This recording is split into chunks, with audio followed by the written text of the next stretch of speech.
Thanks very much, Mr Speaker. Well, 2 months ago, the member for Wentworth told the Australian people that he needed to be Prime Minister to provide Australia with economic leadership. Economic leadership we weren't apparently receiving from the member for Warringah and the former member for North Sydney. He told the Australian people he was going to change things. He was going to turn the economy around. Well, it turns out that economic leadership involves lecturing the Australian people, low and middle income earners, that they have to pay more tax. That's what the economic leadership is, lecturing the Australian people, particularly low and middle income earners, that they should be doing more for his budget. He says he wants a national conversation about increasing the GST. Turns out it's a rather one-sided conversation. Could perhaps best be described as a national monologue from the Prime Minister as opposed to a national conversation, because he lectures, he condescends, he stands at the dispatch box and he explains and lectures about why low and middle income earners should be doing more. But when you ask him a question, he's quite offended to be asked a question about the detail.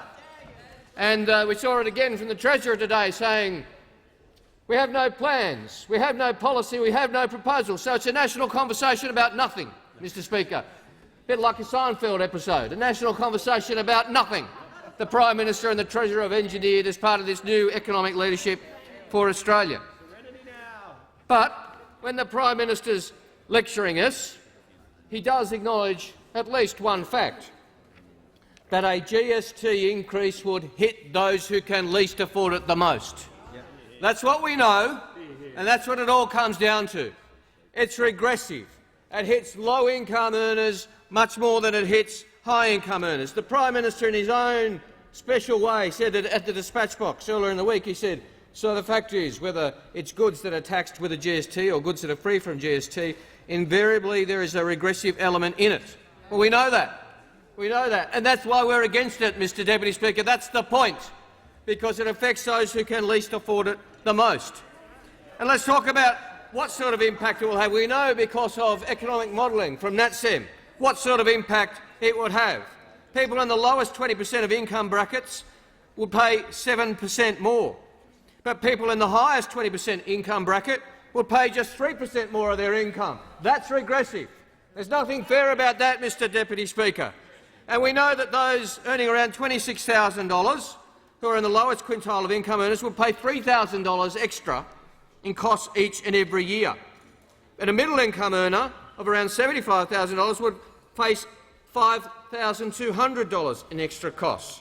So these are people who can't be asked, shouldn't be asked, to pay this level when the government rejects tax changes and argues against tax changes which would be fair and progressive, and as they've done so consistently for these 2 years. And in fact, the government says, yes, but it's all right because we're going to cut income tax, you see. They lecture. It's OK, we're going to cut tax. Well, the fact is the modelling shows that that would actually make the changes the government's proposing even more regressive. That's what the modelling tells us, even more regressive. And 2/3 of households would be worse off, the average impact being for the bottom 3/4, while it would be positive for the top 2 quintiles.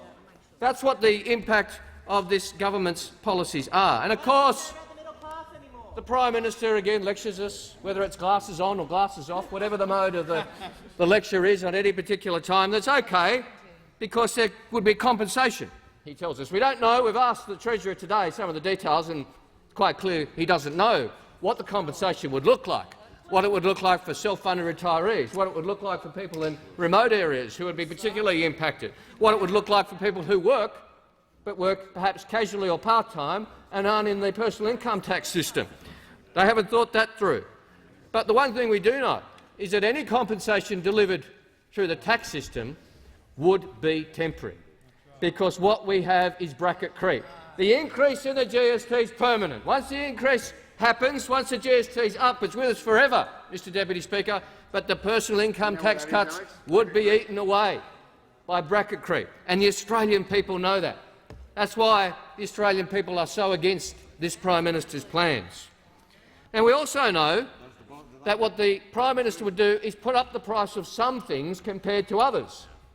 And there is nothing, there is no compensation package which wouldn't send which wouldn't deal with the price signal that sends. We know the government likes price signals. The Liberal national parties like price signals. They tried to put a price signal on going to the doctor, $7 to go to the doctor. They love price signals when they affect people on lower middle incomes. And they're trying it again, except this time what would their price signals do? Well, they'd send a price signal that Australians should eat less fresh food. They'd send a price signal that families on a tight budget going to the supermarket, they want their fresh food to be comparatively more expensive. No compensation deals with that, Mr Deputy Speaker. When you've got 1 million Australians with diabetes, you've got families working hard, trying to do their best to get fresh food on the table for their kids. And what does this Prime Minister do? Lectures them that they should be paying more for it, sending a price signal.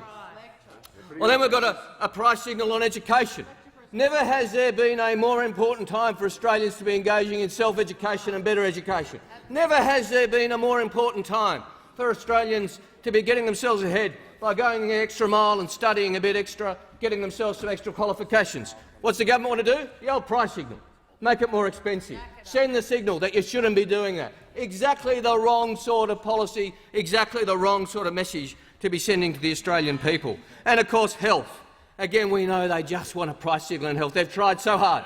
They worked so hard. There was so much effort into trying to make health more expensive since the day they were elected.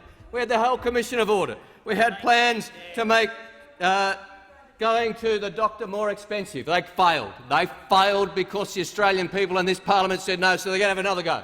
But this time it's through the tax system by the GST. Now, the government says they need to deliver personal income tax cuts.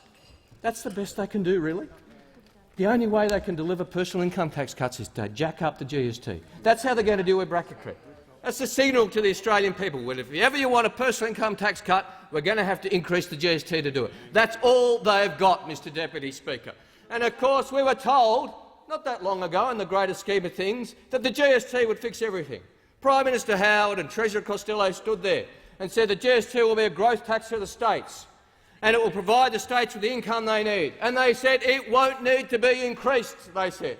And in fact, in order to show the Australian people that they wouldn't increase it, they legislated that every state and territory would have to agree to an increase in the GST. That's in the legislation.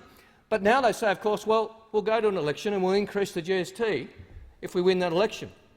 Well, what they'll need to do is amend the legislation if they don't get the agreement of every state and territory. And once that's happened, Mr Deputy Speaker, it's open slather. Every time the government's got a problem, increase the GST. Change the legislation so they can increase the GST whenever they like. Every time they've got a problem, every time they've got something they want to fund, up goes the GST. That's the situation this Prime Minister wants. That's the situation he's going to engineer. So the government says that they need to fix these problems. They need to provide personal income tax cuts, to cut the company tax rate, to make up for their $80 billion worth of cuts to health and education, to abolish stamp duty, to abolish payroll tax sometimes, we hear some of them say. They've spent the GST money 7 or 8 times over, Mr Deputy Speaker. At some point, the Prime Minister's got to stop Turnbull's talkathon and actually announce to the Australian people what this GST money will do. And when he does, they're not going to like it. When he does, he's actually got to come clean with the Australian people and explain that actually all the things that they've been talking about they can't do.